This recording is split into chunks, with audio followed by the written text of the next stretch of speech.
The needle. A thin hollow cylinder attached to a syringe. At the top of the syringe, a plunger that pushes a drug through the needle and into the body. The body cannot resist. The drug rushes in, saving lives, prolonging lives, slowing death, speeding up death, ending lives. London is a needle city. It wants the needle. It wants to be known as a city that gave the world insulin. In London, a young, struggling doctor lay awake at night, worried about a lecture he had to give for a few extra bucks. He scribbled a few notes that led his team to a drug, insulin, that saves millions of lives.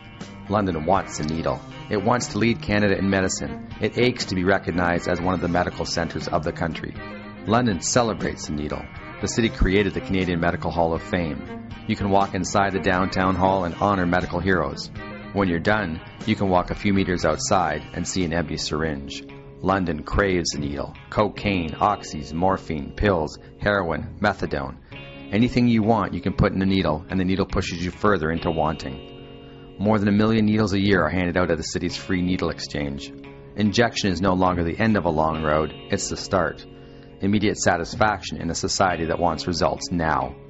London likely has no more needles than other cities. It just has people smart enough to make sure they're clean and counted and picked up. No one wants to see needles on the ground. No one really wants to see the addicts either. As long as they're kept downtown or in the East End, no one sees them. Unless they spill onto the streets outside a methadone clinic, no one thinks too much about them. No one thinks enough about addicts to build a drug treatment center. The city that wants to be a medical leader doesn't have one of those. The city that wants to be a medical leader doesn't have enough family doctors. The medical leader can't provide enough urgent care. The medical leader makes many people wait a long time, longer than other cities, for tests and surgery. Look at the city as a body. The brain wants to run, but the legs are broken. Maybe London has to get all its medical parts working if it wants to be a medical center, a leader in the country. Maybe that's the point of the needle.